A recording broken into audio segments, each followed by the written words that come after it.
بسم اللہ الرحمن الرحیم الحمد للہ وکفا وسلام علی عباده الذین اصطفا اما بعد فاعوذ باللہ من الشیطان الرجیم بسم اللہ الرحمن الرحیم یا ایہا الذین آمنوا اجتنبوا کثیرا من الظن ان بعض الظن اثم وقال النبي صلى الله عليه وسلم إياكم والظن فإن الظن أكذب الحديث صدق الله العظيم وصدق رسوله النبي الكريم سبحان ربك رب العزة عما يصفون وسلام على المرسلين والحمد لله رب العالمين اللهم صل على سيدنا ومولانا محمد وعلى آل سيدنا ومولانا محمد وبارك وسلم۔ اللہ جل جلالہ عما نوالہ نے ارشاد فرمایا، اے ایمان والو تم بہت سارے گمانوں سے بچو، بعض گمان گناہ ہوتے ہیں، اور حضور اکرم صلی اللہ علیہ وسلم نے یہ تعلیم ارشاد فرمائی کہ بدگمانی سے بچو، اس لیے کہ کسی کے بارے میں بدگمانی، برا وہم اور برا خیال سب سے بڑا جھوٹ ہے، بہت بڑا جھوٹ ہے۔ حضور اکرم صلی اللہ علیہ وسلم نے اس کے علاوہ اور بہت ساری احادیث کے اندر اس بات کی تعلیم ارشاد فرمائی ہے کہ اللہ کے بندوں کے بارے میں، مسلمانوں کے بارے میں حسن ظن رکھو، اچھا گمان رکھو، اچھا خیال رکھو۔ قرآن کریم کے اندر جو اللہ نے یہ فرمایا کہ بہت سارے گمانوں سے بچو، بعض گمان گناہ ہوتے ہیں، تو اس گمان سے اور جس خیال سے منع کیا گیا ہے اس سے مراد ہے کسی کے بارے میں بدگمانی کرنا، دل کے اندر، دماغ کے اندر برا وہم لانا، برا خیال رکھنا۔ کسی نے ہمیں فون کیا اور ہم اس کے فون کو ریسیو نہ کر سکے، اٹھا نہ سکے، اور وہ ایک دم ہمارے بارے میں وہم اور بدگمانی کا شکار ہو جائے، یا ہم کسی کو فون کرتے ہیں، وہ مصروف ہے، کسی میٹنگ میں شریک ہے، کسی ضرورت سے گیا ہوا ہے، فون گھر پہ چھوڑ گیا، یا اس نے سائلنٹ کر رکھا ہے، یا نماز کے اندر مشغول ہے، اور بار بار فون کرنے پر بھی جب ریسیو نہ ہوا تو ہمارا یہ مزاج بن گیا ہے کہ ایک دم اس مسلمان کی طرف سے، اپنے عزیز کی طرف سے، اپنے بھائی کی طرف سے بدگمانی کا شکار ہو جاتے ہیں۔ اللہ نے اور اللہ کے رسول صلی اللہ علیہ وسلم نے ایسی بدگمانی کرنے سے، برا خیال لانے سے منع فرمایا ہے۔ ہم کہیں بیٹھے ہوئے ہیں، کوئی ہمارا ملنے والا دوست، کوئی عزیز، کوئی رشتہ دار گزرا ہوا چلا گیا، اس نے ہم سے سلام کلام نہیں کیا، مزاج پرسی نہیں کی، ہم نے اس کو دیکھ لیا، ایک دم اس کے بارے میں ہمارے دل اور دماغ کے اندر، ذہن کے اندر یہ خیال آنے لگتا ہے کہ معلوم نہیں کیا ناراضگی ہے، یہ ہم سے کیوں ناراض ہے، منہ پھلائے پھر رہا ہے، اور اس کے بارے میں بدگمانی کا شکار ہو جاتے ہیں۔ ہمیں ان حالات کے اندر اچھا گمان رکھنا چاہیے۔ اگر وہ فون ریسیو نہیں کر رہا ہے تو ممکن ہے کسی ضرورت میں مشغول ہو، یہ ہمارا عزیز، رشتہ دار، دوست گزرا ہوا چلا گیا، ہو سکتا ہے کسی ٹینشن میں مبتلا ہو سکتا ہے کسی فکر کے اندر مبتلا ہو، اور اس کو وہ فکر اور ٹینشن اتنی زیادہ ہو کہ ادھر ادھر جو لوگ بیٹھے ہیں ملنے والے، متعلق، ان کی طرف اس کا خیال اور اس کا دھیان بھی نہیں جاتا۔ اس لیے اللہ نے ارشاد فرمایا، یا ایھا الذین آمنوا اجتنبوا کثیرا من الظن، اے ایمان والو بہت سارے گمانوں سے بچو۔ اس سے مراد ہے کسی کے بارے میں بدگمانی کرنا، برا خیال لانا، یہ ایک خطرناک زہر ہے، کہ ہم اگر کسی کے بارے میں بدگمان ہو جائیں تو ہمیں اس کا ہر کام برا نظر آئے گا، ہم اس کی نقل و حرکت کو بدنیتی سے دیکھیں گے، اس کے کسی عمل میں، اس کے کسی کام میں ہمیں اچھائی اور بہتری نظر نہیں آئے گی۔ اس لیے اللہ کے رسول صلی اللہ علیہ وسلم نے اس کا علاج فرمایا اور یہ تعلیم دی، ایاکم والظن، اے ایمان والو تم بدگمانی سے بچو، فإن الظن اکذب الحدیث، یہ برا گمان یہ بہت بڑا جھوٹ ہے۔ اگر ہم کسی ایسے کام میں مشغول ہیں کہ کسی کو بدگمانی کا ہمارے بارے میں شبہ ہو رہا ہے تو ہمارے اوپر یہ ضروری ہے کہ ہم اس کی بدگمانی کے شبہ کو دور کر دیں۔ اور حضور اکرم صلی اللہ علیہ وسلم نے بدگمانی کے شبہ کو دور کرنے کا طریقہ بھی ہمارے لیے ارشاد فرما دیا۔ آپ مسجد نبوی میں تشریف فرما ہے، آپ کی ازواج مطہرات میں اور امہات المؤمنین میں سے کوئی ہماری ماں اور آپ کی زوجہ مطہرہ آپ سے ملنے کے لیے تشریف لائی، رات ہو چکی تھی، آپ مسجد سے نکلے اور اپنی زوجہ مطہرہ کو رخصت کرنے کے لیے چل پڑے۔ راستے میں دو صحابی ملے، انہوں نے جب دیکھا کہ اللہ کے رسول صلی اللہ علیہ وسلم زوجہ مطہرہ کے ساتھ آ رہے ہیں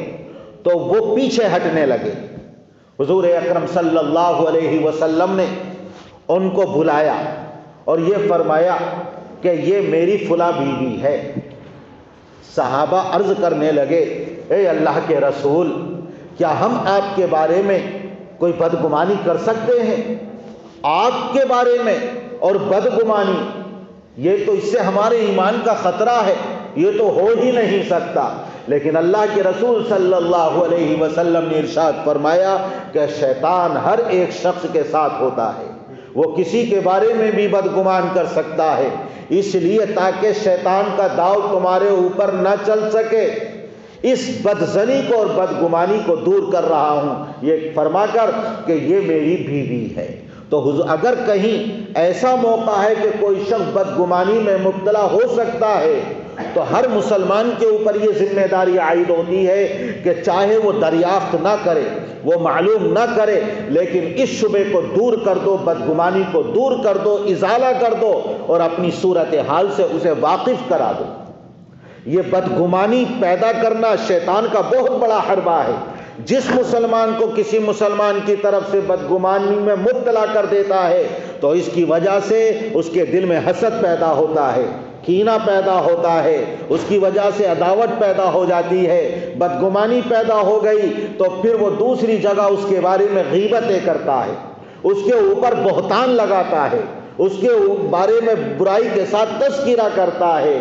حالانکہ وہ اللہ کا نیک بندہ ہے، وہ مسلمان ہے، وہ مومن ہے، وہ نمازیں پڑھتا ہے، صاحب نصاب ہے تو زکوٰۃ بھی دیتا ہے، صاحب استطاعت تو اس نے حج بھی کر لیا ہے، لیکن اس کے باوجود شیطان یہ چاہتا ہے کہ بدگمانی میں مبتلا کر کے میں اس کی نیکیوں کو ضائع کر دوں، اس کے نیک اعمال کو اکارت کر دوں۔ اس لیے اللہ کے رسول صلی اللہ علیہ وسلم نے فرمایا ایاکم والظن، بدگمانی سے بچو۔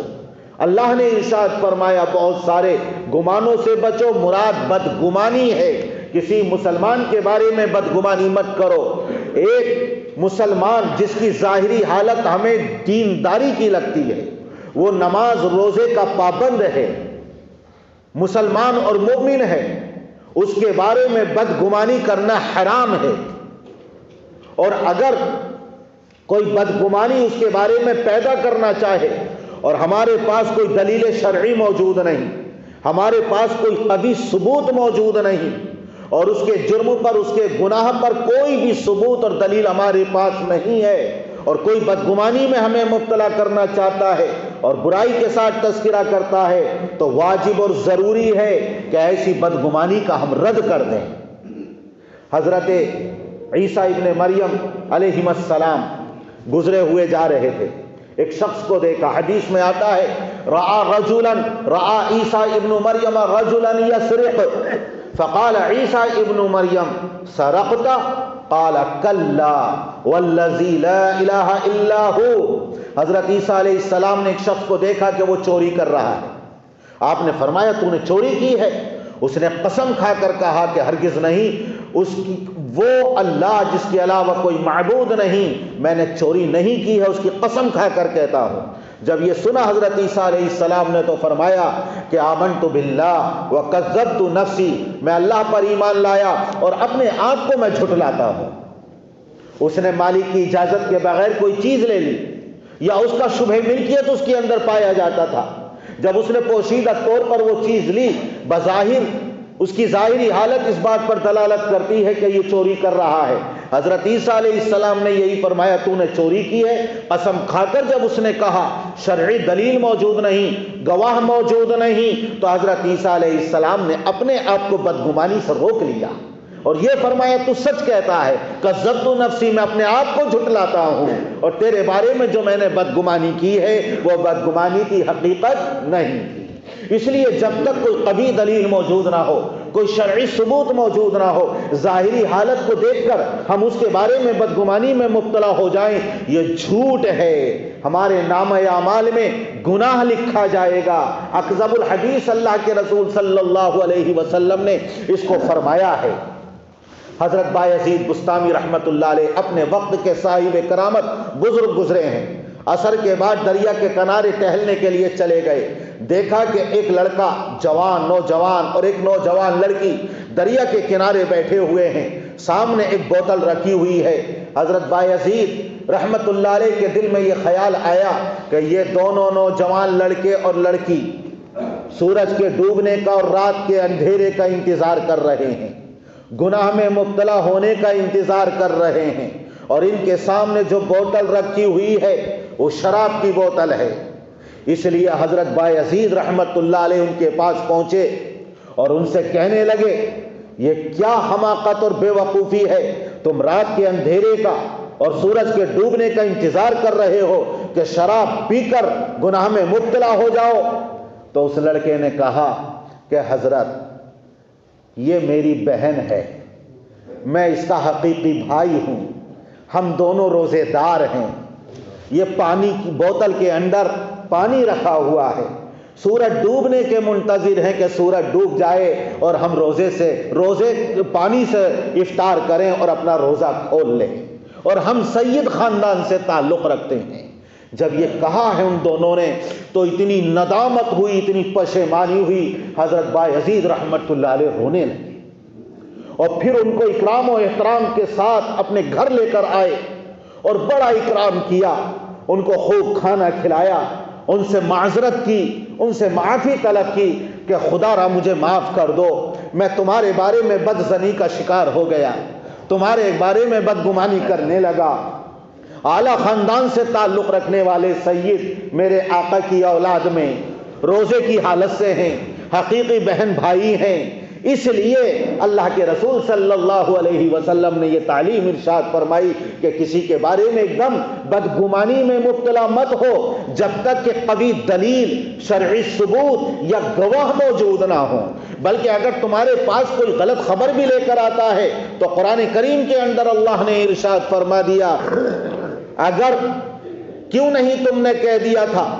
جب یہ سنا تھا کہ یہ کھلا ہوا بہتان ہے، اور کیوں تم مومن مرد اور مومن عورتوں کے بارے میں اور اپنے بارے میں اچھا خیال نہیں رکھتے ہو، اس لیے اگر کوئی جھوٹی خبر لے کر آئے تو نیک گمان رکھیں، بغیر ثبوت بغیر قوی دلیل کے اس کے بارے میں بدگمانی کا شکار نہ ہو۔ ظاہری حالت اگر اس کی یہ بتاتی ہے کہ یہ گناہ گار ہے لیکن اس کے اندر کوئی خیر کا پہلو بھی نکلتا ہے، تو ہمارے اکابر اولیاء کرام کا یہ طریقہ رہا ہے، اگر 99 وجوہات برائی کی ہیں لیکن ایک پہلو اس کے اندر خیر کا نکل سکتا ہے تو ہم خیر کے پہلو کو تلاش کر کے اس کے بارے میں اچھا گمان رکھیں، اچھا خیال رکھیں۔ سلطان مراد ایک رات اس نے بڑی بے تابی بے چینی سے گزاری، بڑی گھٹن سے گزاری، پریشانی کی حالت میں پوری رات اس نے گزاری۔ صبح کو اپنے وزیر سے اس کا تذکرہ کیا کہ آج رات میں نے بڑی گھٹن سے اور بے چینی سے گزاری ہے۔ وزیر نے کہا چلو عام لباس پہنو، رعایا کے حالات کا جائزہ لیتے ہیں